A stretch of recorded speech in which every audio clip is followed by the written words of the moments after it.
العلم هو النور الهادي والمفتاح لكل الخير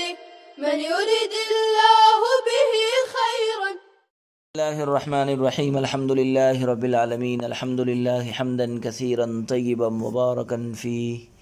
يا رب لك الحمد كما ينبغي لجلال وجهك ولعظيم سلطانك. وصلى الله وسلم على نبينا محمد وعلى آله وأصحابه وبارك وسلم تسليما كثيرا كثيرا.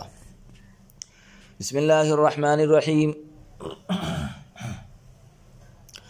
فيقول المصنف رحمه الله تعالى في جوابه من جانب أبي حنيفة أن كون الزوج الثاني محللا إياها للزوج الأول إنما نثبته بحديث العسيلة لا بقوله حتى تنكح زوجا غيره كما زعمتم. چنانچہ مصنف رحمۃ اللہ علیہ امام ابو حنیفہ رحمۃ اللہ علیہ کی طرف سے اعتراض مذکور کے جواب میں فرماتے ہیں کہ زوج اول کے لیے زوج ثانی کا عورت کو حلال کرنے والا ہونا، زوج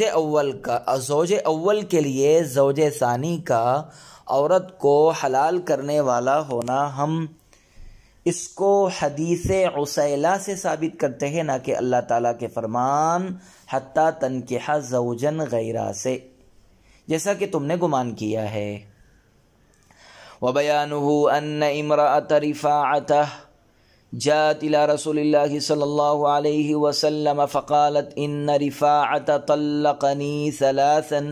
فنكحت بعبد الرحمن بن الزبير فما وجدته إلا كهدبة ثوبي هذا تعني وجدته عنينا. فقال عليه السلام أتريدين أن تعودي إلى رفاعة؟ قالت نعم. فقال لا حتى تذوقي من عسيلته ويذوق هو من عسيلتك. فهذا الحديث مسوق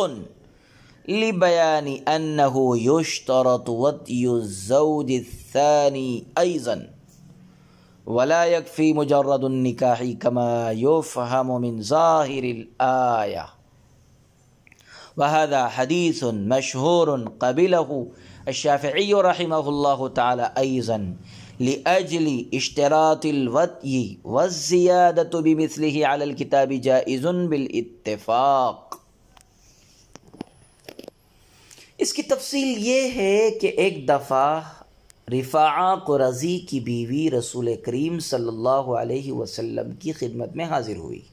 اور کہا رفاعہ نے مجھ کو 3 طلاقیں دے دی تو میں نے عبد الرحمن ابن زبیر سے نکاح کر لیا، چنانچہ میں نے ان کو نہیں پایا مگر اپنے اس کپڑے کی جھالر کی طرح، یعنی میں نے ان کو نامرد پایا۔ چنانچہ رسول اللہ صلی اللہ علیہ وسلم نے فرمایا کہ تم رفاعہ کے پاس لوٹنا چاہتی ہو؟ اس نے کہا ہاں۔ تو رسول اللہ صلی اللہ علیہ وسلم نے فرمایا کہ تم رفاعہ کے پاس نہیں لوٹ سکتی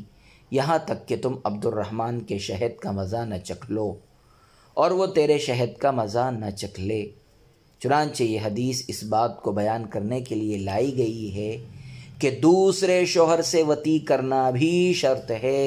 اور محض نکاح جیسا کہ ظاہر آیت سے مفہوم ہوتا ہے کافی نہیں ہے، اور یہ حدیث مشہور ہے۔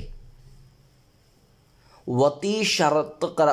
شرط قرار دینے کے لیے امام شافعی نے بھی اس کو قبول کیا ہے، اور اس جیسی مشہور حدیث سے کتاب اللہ پر زیادتی کرنا بالاتفاق جائز ہے۔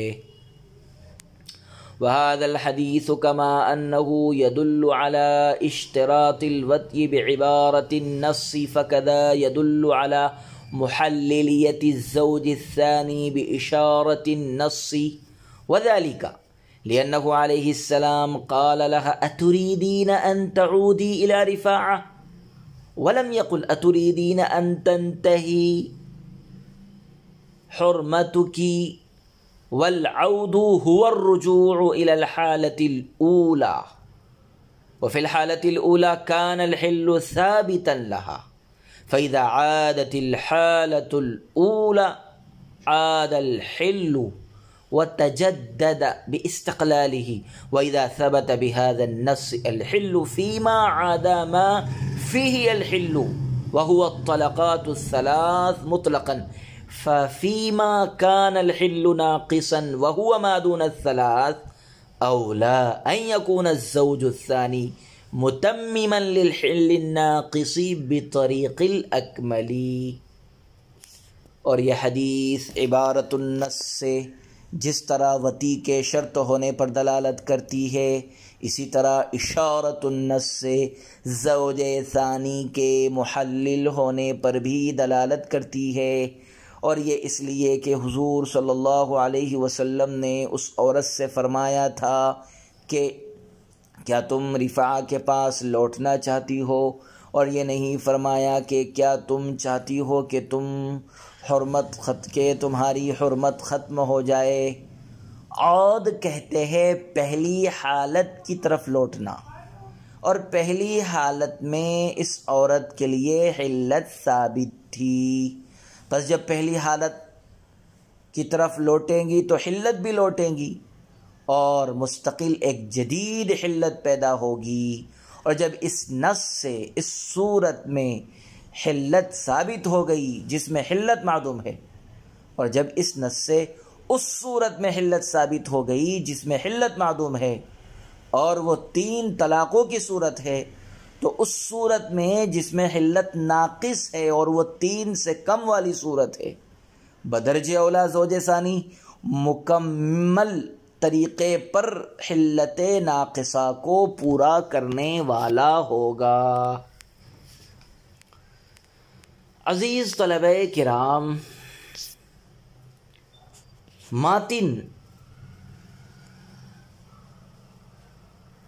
ماتن نے شیخین کی طرف سے جواب دیتے ہوئے فرمایا کہ ہم زوج اول کے لیے زوج ثانی کے محلل ہونے کو زوج ثانی کے محلل ہونے کو حدیث عسیلہ سے ثابت کرتے ہیں، نہ کہ باری تعالیٰ کے قول حتیٰ تنکح زوجن غیرہ سے. اور آپ کا اعتراض اس وقت واقع ہوتا ہے جب کہ حتیٰ تنکح سے زوج ثانی کے محلل ہونے کو ثابت کیا جائے. چنانچہ جب ہم حتیٰ تنکح سے زوج ثانی کے محلل ہونے کو ثابت نہیں کرتے ہیں بلکہ حدیث عسیلہ سے ثابت کرتے ہیں، تو آپ کا اعتراض کہ زوج ثانی کو محلل ماننے کی صورت میں خاص یعنی کلمہ حتیٰ کا موجب اور مقتضا باطل ہو جاتا ہے واقع نہ ہوگا، اس لیے کہ آپ کا اعتراض حتیٰ تنکحہ کو لے کر کے ہے جو ہمارا مستدل نہیں ہے، اور حدیث عسیلہ جو ہمارا مستدل ہے اس پر آپ کا اعتراض نہیں ہے، یعنی ہمارا جو مستدل ہے اس پر آپ کا اعتراض نہیں ہے، اور آپ کا اعتراض جس بات پر ہے وہ ہمارا مستدل نہیں ہے. حدیث عسیلہ کی تفصیل یہ ہے کہ ایک دفعہ رفاعہ قرظی کی بیوی رسول اکرم صلی اللہ علیہ وسلم کی خدمت میں حاضر ہوئیں اور آپ سے عرض کیا کہ میرے شوہر رفاعہ نے مجھے 3 طلاقیں دے دیں، تو میں نے عدت گزارنے کے بعد عبد الرحمن ابن زبیر سے نکاح کر لیا، مگر میں نے ان کو نامرد عنین پایا اور عورتوں کے حق میں نے ان کو ناکارہ پایا. رسول اکرم صلی اللہ علیہ وسلم نے یہ سن کر فرمایا کہ کیا تم رفاعہ کے پاس لوٹنا چاہتی ہو؟ انہوں نے کہا ہاں. چنانچہ آپ صلی اللہ علیہ وسلم نے یہ سن کر فرمایا کہ تم رفاعہ کے پاس اس وقت تک نہیں لوٹ سکتی جب تک کہ تم عبد الرحمن کا تھوڑا سا ذائقہ نہ چکھ لو اور وہ بھی تمہارا ذائقہ نہ چکھ لے، یعنی جمع کی لذت اور حلاوت حاصل نہ کر لو تم دونوں آپس میں باہمی طور پر. عزیز طلبہ، یہ حدیث اس بات کو بیان کرنے کے لیے لائی گئی ہے کہ حلالہ کے لیے زوج ثانی کا وطی کرنا شرط ہے، اور محض نکاح جیسا کہ ظاہر آیت سے مفہوم ہوتا ہے کافی نہیں ہوگا۔ حلالہ میں وطی کرنا شرط ہے، محض نکاح کافی نہیں ہوگا۔ اور یہ حدیث مشہور ہے۔ امام شافعی نے بھی حلالہ کے واسطے وطی شرط قرار دینے کے لیے اس حدیث کو قبول فرمایا ہے، اور اس جیسی حدیث مشہور سے کتاب اللہ پر زیادتی کرنا بالاتفاق جائز ہے، درست ہے۔ یہ حدیث جس طرح عبارت النص سے حلالہ کے لیے وطی شرط ہونے پر دلالت کرتی ہے، یہ حدیث جس طرح عبارت النص سے حلالہ کے لیے وطی شرط ہونے پر دلالت کرتی ہے، اسی طرح اشارت النص سے یہ حدیث جس طرح عبارت النص سے حلالہ کے لیے وطی شرط ہونے پر دلالت کرتی ہے، اسی طرح اشارت النص سے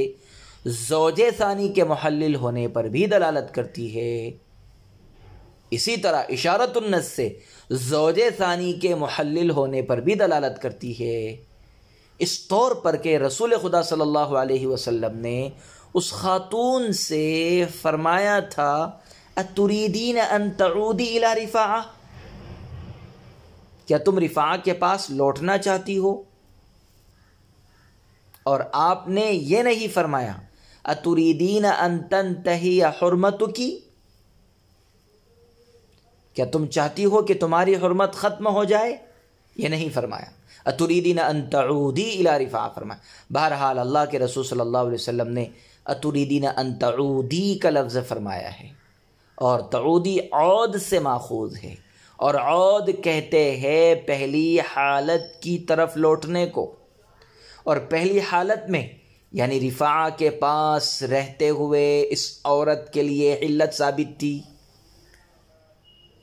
پہلی حالت میں یعنی رفاعہ کے پاس رہتے ہوئے اس عورت کے لیے علت ثابت تھی، لہذا جب یہ عورت اپنی پہلی حالت کی طرف لوٹے گی تو اس کی علت بھی لوٹے گی اور مستقل ایک نئی علت پیدا ہوگی۔ اس حدیث سے معلوم ہوا کہ زوج ثانی